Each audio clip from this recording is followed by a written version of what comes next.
Well, I was a counterintelligence officer for the Air Force Office of Special Investigations. And I was assigned, my first assignment was at Kirtland Air Force Base in Albuquerque, New Mexico.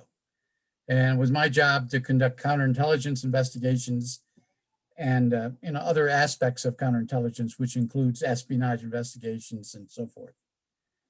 And so that's how I started. And that was in 1978. 78. And how long did you work in that role? How many years? 10 years, from 1978 to 1988. Prior to that, I was in college. I went to college. I was in a regular Air Force for 4 years. I got out of the regular Air Force. I went to college, got a degree, political science, minor in education. And then I was hired into the civilian civil service section of the Department of Defense. And I went to intelligence operations course within OSI, within DIA, Defense Intelligence Agency, also a course at the Central Intelligence Agency before being assigned to Kirtland. Okay, great. And when you're in that role within the OSI, was there a defining moment that you could describe when the government, became apparent to them that this was real and therefore apparent to you?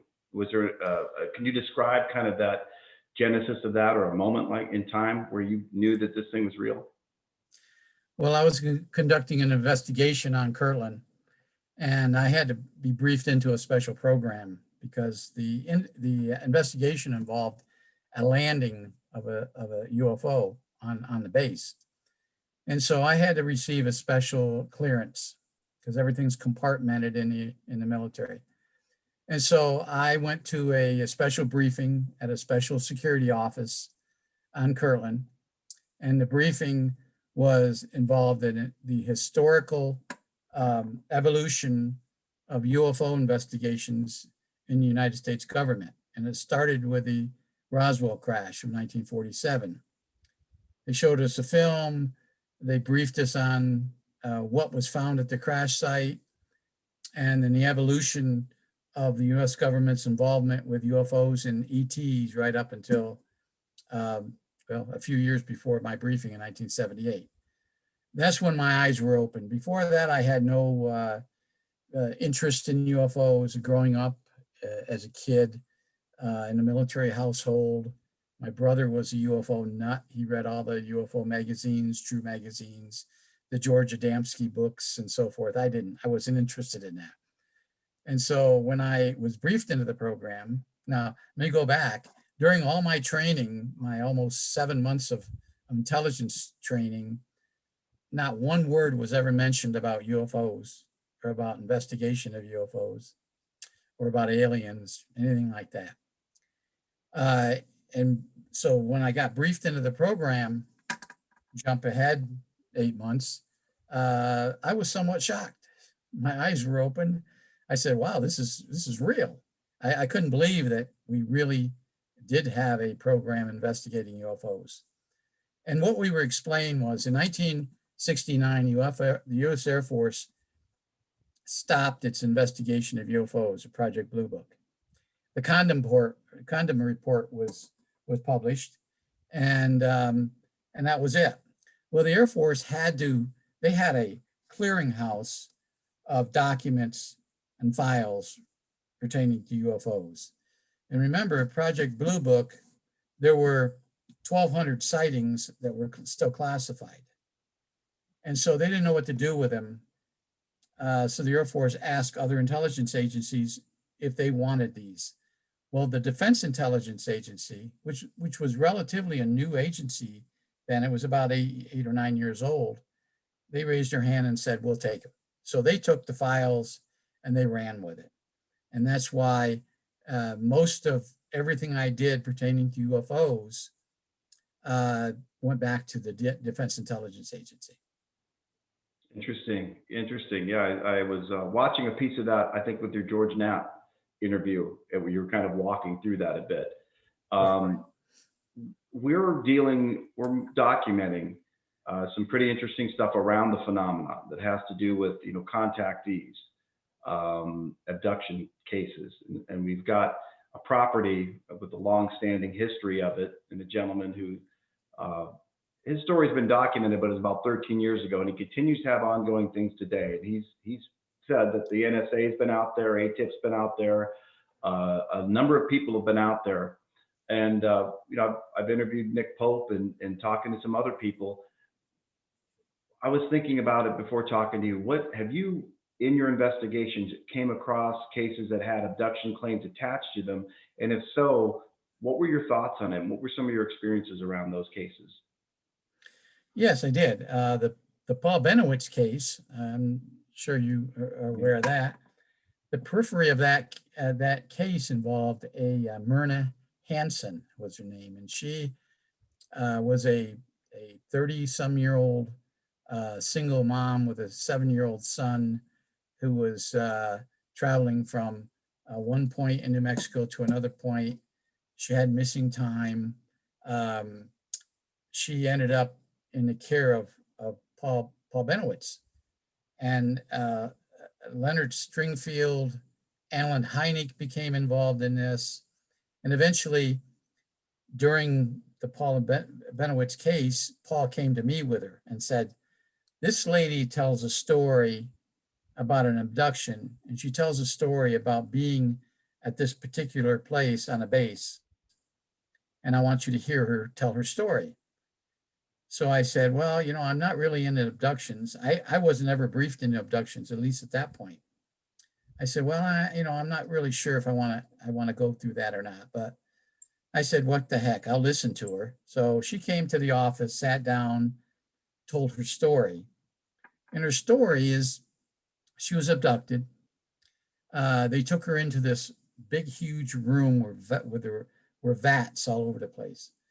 But she described the place that she went into similar to an elevator in a concrete building, and went down a long ways.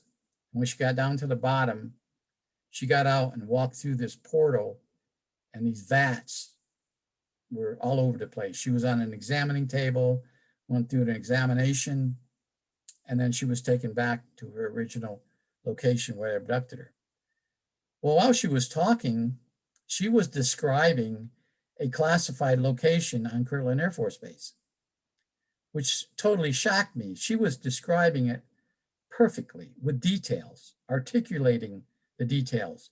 And this woman wasn't that educated, but she was articulating details of this particular location, which I knew of. So after she left, I was really surprised. She described an experimental bunker that was built on the base out in a place called Coyote Canyon on Kirtland Air Force Base to store nuclear weapons. The bunker was a regular concrete igloo type bunker. Inside, they would place the nuclear weapon on a pedestal, so to speak, and there was a trap door under it. The weapon would go down 60 feet down underground and would be stored there. So an exit, excuse me. So in essence, the weapon would be underground. And so if a terrorist broke into the to their bunker, they couldn't find a weapon. She described that. She described the elevator. She described the platform where they would put the nuclear weapon on. That really shocked me. I thought, well, how did she ever get into that? She had no connection to the military whatsoever. So I went out to the location where she described. I got one of the caretakers to take me down to the bottom. I looked all around. The only thing was missing was these portals that she was talking about. There was a portal to the left, and I asked them, I said, what's that portal? And they said, well, it's a escape hatch. If somebody got trapped down here, they could go out and escape through that portal. So I said, wow, that's amazing. How would she know that? So I went back and interviewed her again. I was really interested in her story. And I said, well, do you have a connection to the military? Do you have a boyfriend that's in the military? You ever been in the military? Anybody in your family been in? No. Answers were no. She'd never been out of Kirtland Air Force Base. My question is, how would she know about this location unless she actually had been there? So I sent a report up to our headquarters. About a week or so later, these two men came down from the Defense Intelligence Agency. And they said, we're here to talk about this report that you sent up, this woman that had been abducted. And I said, oh, okay. I said, and you guys work, what section do you work in? And they said, in the abduction section. And I said, what? We have a section that investigates abductions? And they said, yeah, that's us. And then later on, shortly after that, probably a few hours, I was briefed into the program. but so the government investigates them. And this was an amazing story by Myrna. And we went on and we did a hypnosis session with her. We even gave her a polygraph, and she was truthful to everything. Now, my question is, how did she know? How did she get down there? Absolutely. That would be my question too. That's pretty amazing. And I know we're, getting a little short on time, but what I'd like to do is at least ask you one more thing. And that was what tangibly, I mean, I know you saw some films and I know you were briefed into various programs.